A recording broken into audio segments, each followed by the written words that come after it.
Test 8. You will hear a number of different recordings, and you will have to answer questions on what you hear. There will be time for you to read the instructions and questions, and you will have a chance to check your work. All the recordings will be played once only. The test is in 4 sections.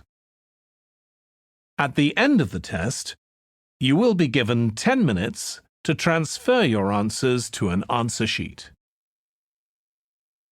Now turn to Section 1.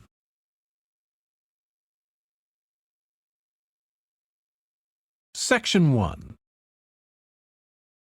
You will hear a telephone conversation between a woman who is looking for a job and a man from a company that organizes cycling holidays.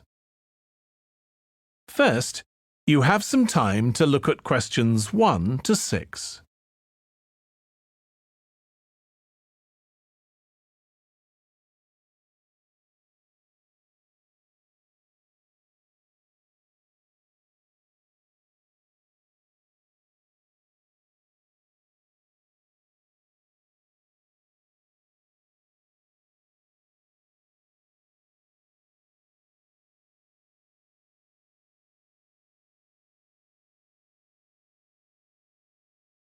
You will see that there is an example that has been done for you. On this occasion only, the conversation relating to this will be played first. Hello, Pembroke Cycling Holidays. Bob speaking. Oh, hello. I've seen your advert for people to lead cycle trips.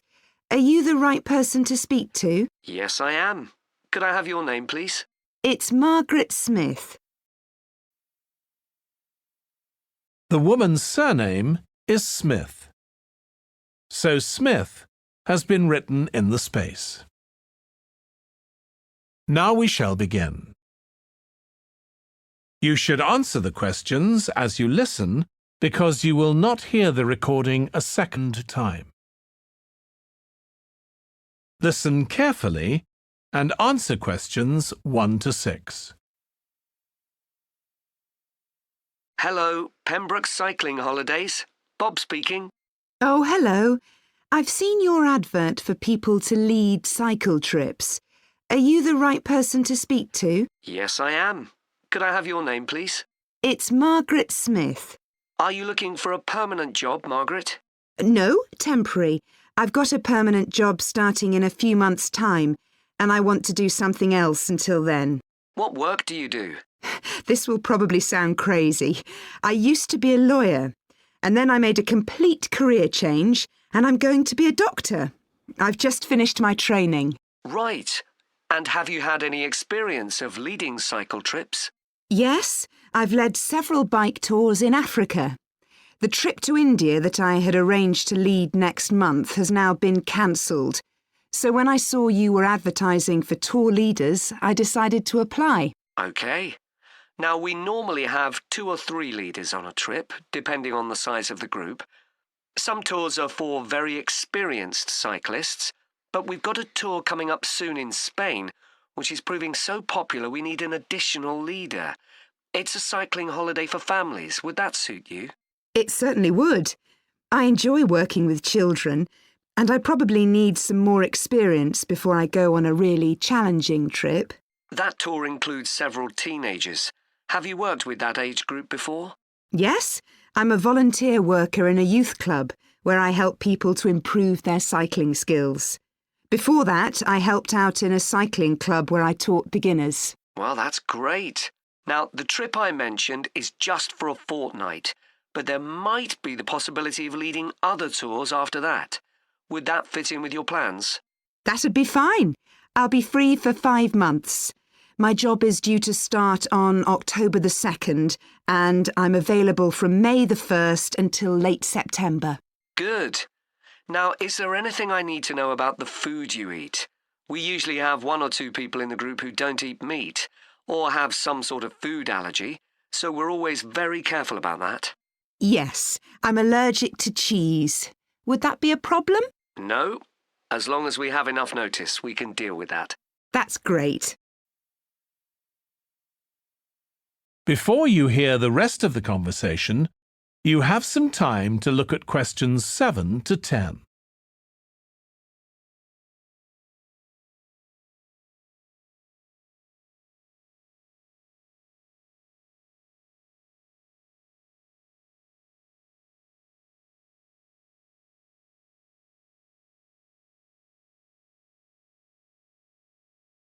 Now listen and answer questions 7 to 10. It sounds really interesting. Would you like me to fill in an application form? Yes, please. Where should I post it to? Could you send it to 27 Arbuthnot Place, Arbuthnot Place, Dumfries, And what's the postcode, please? DG7 4PH. Was that P Papa or B Bravo? P Papa. Got that. If you could return the application form by Friday this week, we can interview you on Tuesday next week.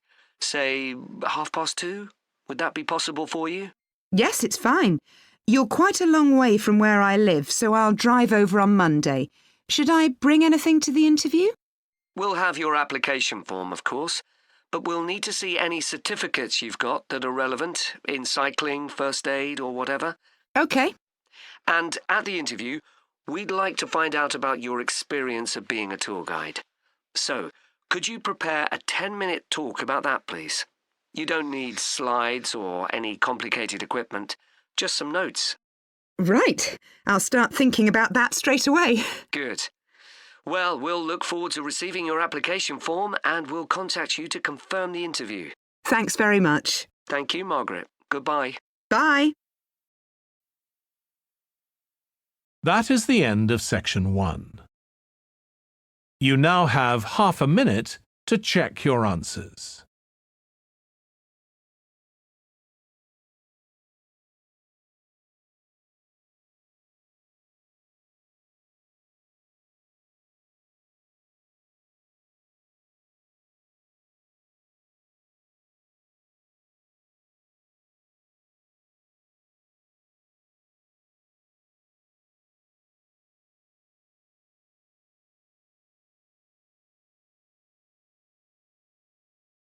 Now turn to section 2.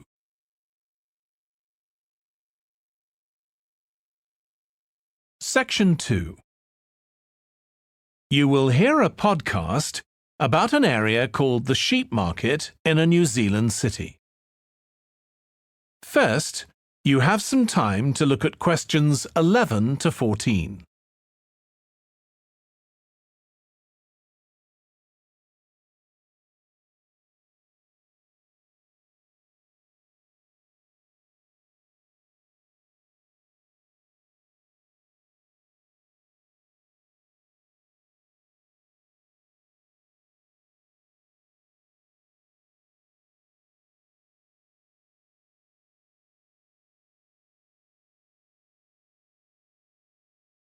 Now listen carefully and answer questions 11 to 14. Welcome to this podcast about the sheep market, which is one of the oldest parts of the city. As its name suggests, there was originally a market here where farmers brought their sheep, but now it's been redeveloped into a buzzing, vibrant area of the city, which is also home to one of the city's fastest growing communities. The nearby university has always meant the area is popular with students who come in to enjoy the lively nightlife, but now graduates embarking on careers in the worlds of fashion and design are buying up the new apartments recently built here to replace the small houses where the market workers used to live. The narrow old side streets are great places for finding original pictures, jewellery and ceramics which won't break the bank, as well as local produce like fruit and vegetables. There's also lots of pavement cafes where you can have a coffee and watch tourists from all over the world go by. The oldest buildings in the area are on the main streets, including the city's first department store, built in the 1880s, which is still open today. The sheep market is a centre for fashion, and there's a policy of encouraging new young designers. The Young Fashion Competition is open to local young people who are passionate about fashion. This year, they've been asked to design an outfit based on ideas from the music and technology that's part of their everyday life, using both natural and man-made fibres. The garments will be judged by a panel of experts and fashion designers, and the winning entries will be modelled at a special gala evening. Parking at the sheep market is easy.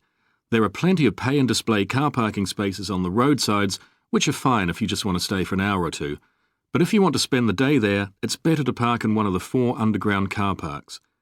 It's not expensive, and if you can present a receipt from one of the local stores, you'll not be charged at all.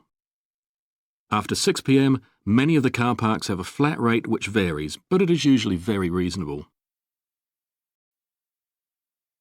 Before you hear the rest of the podcast, you have some time to look at questions 15 to 20.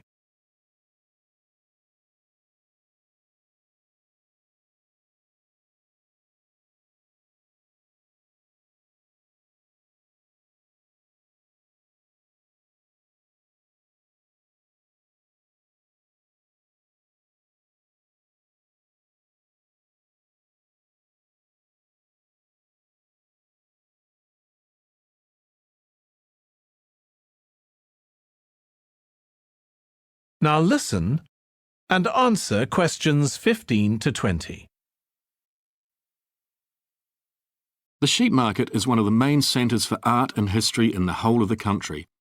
If you look at our map, you'll see some of the main attractions there. Most visitors start from Crawley Road at the bottom of the map.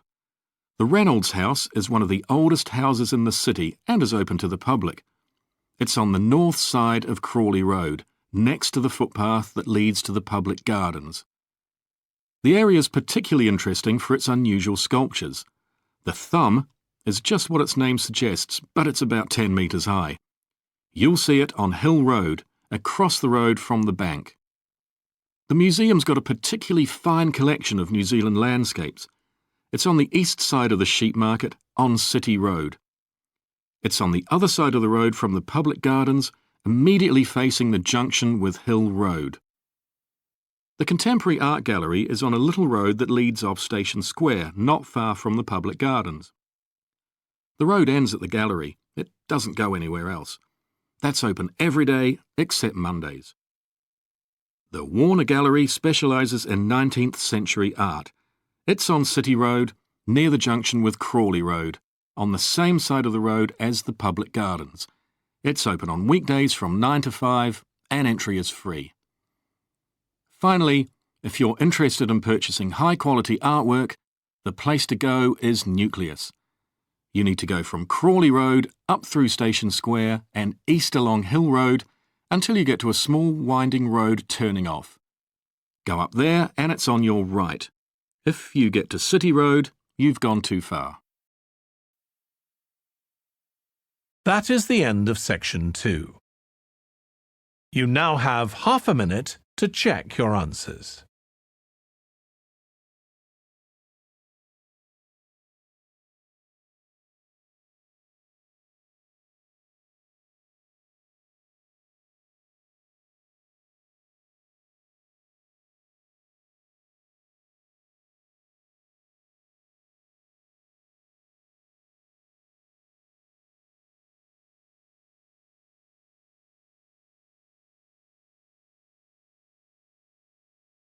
Now turn to section 3.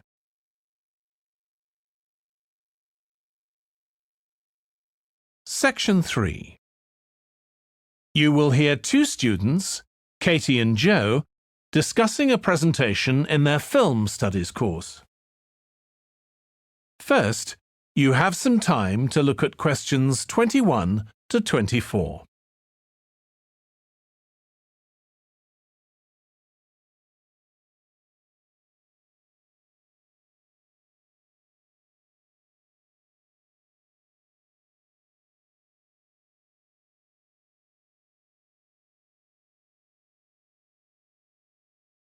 Now listen carefully and answer questions 21 to 24. Joe, You know I'm giving a presentation in our film studies class next week? Yes. Well, could we discuss it? I could do with getting someone else's opinion. Of course, Katie. What are you going to talk about? It's about film adaptations of Shakespeare's plays. I've got very interested in all the different approaches that film directors take. Uh-huh. So I thought I'd start with Giannetti, who's a professor of film and literature, and in one of his books he came up with a straightforward classification of film adaptations based on how faithful they are to the original plays and novels. Right. I've already made some notes on that, so I just need to sort those out before the presentation. I thought that next I'd ask the class to come up with the worst examples of Shakespeare adaptations that they've seen, and to say why. That should be more fun than having their favourite versions. Yes, I can certainly think of a couple. Right. Next, I want to talk about Rachel Malco.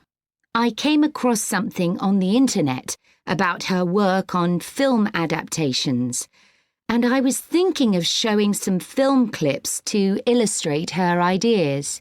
Will you have enough time, though, both to prepare and during the presentation? After all, I doubt if you'll be able to find all the clips you want. Perhaps you're right. OK, well, I'd better do some slides instead, saying how various films relate to what she says. That should encourage discussion. Next, I want to say something about how plays may be chosen for adaptation because they're concerned with issues of the time when the film is made. You mean things like patriotism or the role of government? Exactly. It's quite tricky, but I've got a few ideas I'd like to discuss. Before you hear the rest of the discussion, you have some time to look at questions 25 to 30.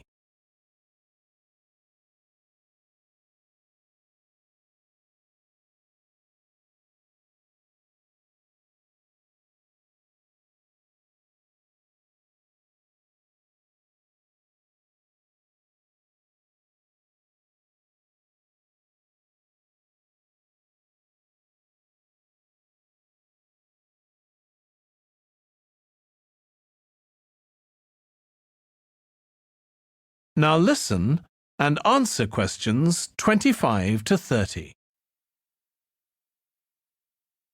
And finally, I want to talk about a few adaptations that I think illustrate a range of approaches and make some comments on them.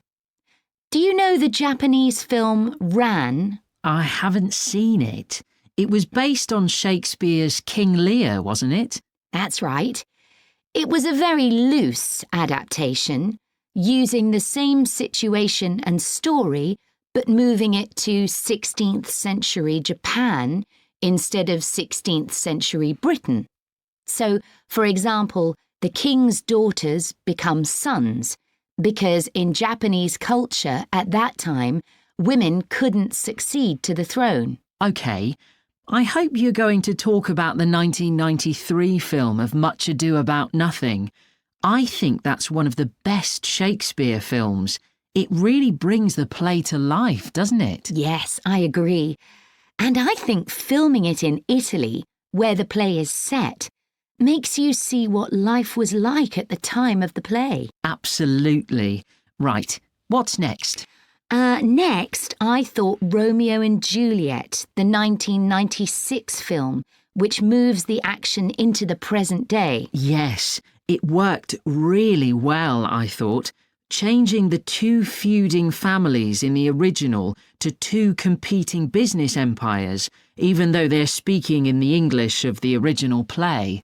You'd expect it would sound really bizarre, but I found I soon got used to it. Me too. Then I thought I'd include a real Hollywood film, One that's intended to appeal to a mass commercial audience. There must be quite a number of those. Yes, but I've picked the 1996 film of Hamlet. It included every line of the text, but it's more like a typical action hero movie. There are loads of special effects, but no unifying interpretation of the play. All show and no substance. Exactly. Then there's Prospero's books, based on The Tempest. That was really innovative from a stylistic point of view. Didn't it include dance and singing and animation as well as live actors? Yes, it did. I also want to mention Looking for Richard. Did you ever see it? No, but I've read about it. It was a blend of a documentary with a few scenes from Richard III, wasn't it? That's right. It's more a way of looking into how people nowadays connect with the playwright. The play is really just the starting point. And that'll be where I finish. Well, it sounds as though it'll be very interesting. That is the end of section 3. You now have half a minute to check your answers.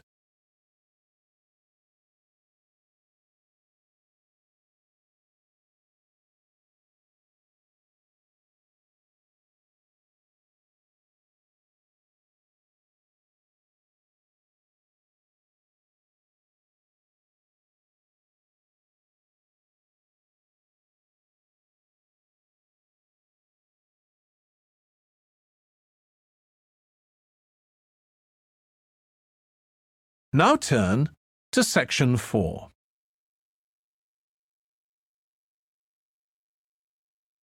Section 4. You will hear part of a lecture about noise in cities. First, you have some time to look at questions 31 to 40.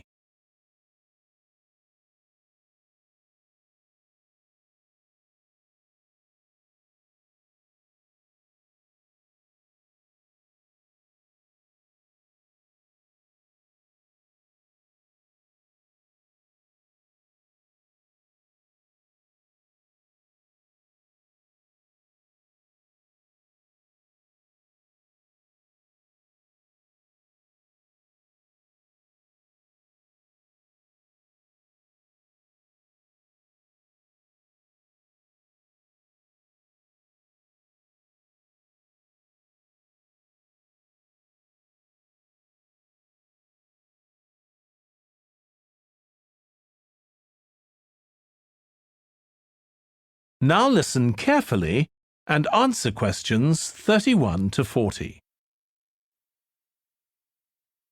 This lecture will be about the science of acoustics, the study of sound, in relation to urban environments such as cities. As an acoustic engineer myself, I think this is an area where we're likely to see great changes. In the past, researching urban soundscapes was simple. We measured levels of sound in decibels, so I used to take my sound meter and I measured the noise somewhere, and then I might ask a sample of people to say at what level the sound became annoying.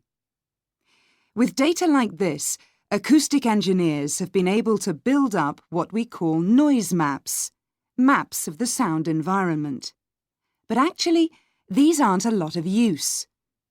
What they do show is that the highest noise levels are generally on roads. Well, that's not really very surprising. But there's quite a lot going on that these maps don't show, because they can't capture the complex way that sound varies over time. So they ignore important issues such as the noise someone might hear from the open windows or gardens of their neighbours. And this sort of noise can be quite significant in summer. We don't have any databases on this sort of information. As well as that, these records of sound levels take no account of the fact that people vary in their perceptions of noise. So someone like me with years of working in acoustics might be very different from you in that regard. But anyway, Even though these noise maps are fairly crude, they've been useful in providing information and raising awareness that noise matters. We need to deal with it, and so it's a political matter. And that's important. We need rules and regulations because noise can cause all sorts of problems.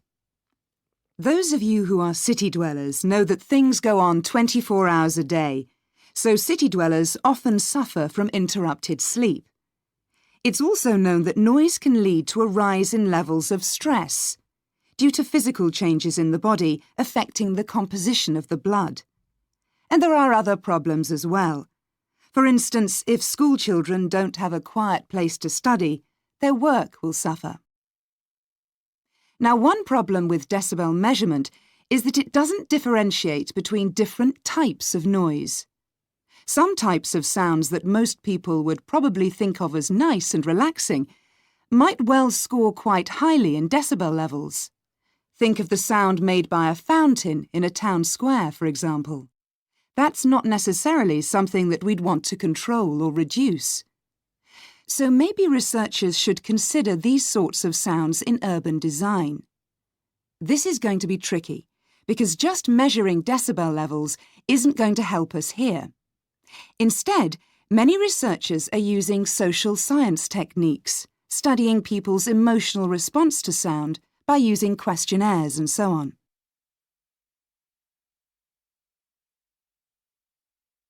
So what exactly do people want to hear in an urban environment?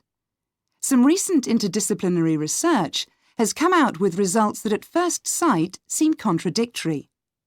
A city needs to have a sense of activity, so it needs to be lively, with sounds like the clack of high heels on a pavement or the hiss of a coffee machine.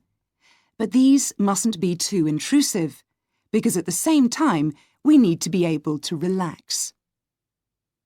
One of the major problems in achieving this will be getting architects and town planners to use the research. Apart from studying the basics of acoustics, these people receive very little training in this area. But in fact, they should be regarding sound as an opportunity to add to the experience of urban living, whereas at present they tend to see it as something to be avoided or reduced as far as possible, or something that's just a job for engineers, like the street drainage system. What's needed is for noise in cities to be regarded as an aesthetic quality, as something that has the qualities of an art form.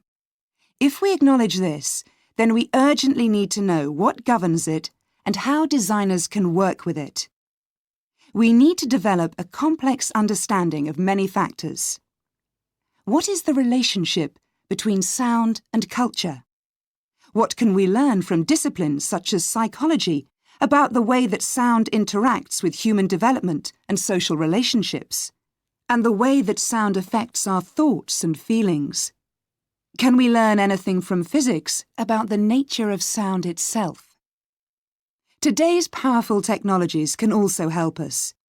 To show us their ideas and help us to imagine the effect their buildings will have, architects and town planners already use virtual reality, but these programs are silent. In the future, such programs could use realistic sounds, meaning that soundscapes could be explored before being built. So hopefully, using the best technology we can lay our hands on, the city of the future will be a pleasure to the ears as well as the eyes. That is the end of section 4. You now have half a minute to check your answers.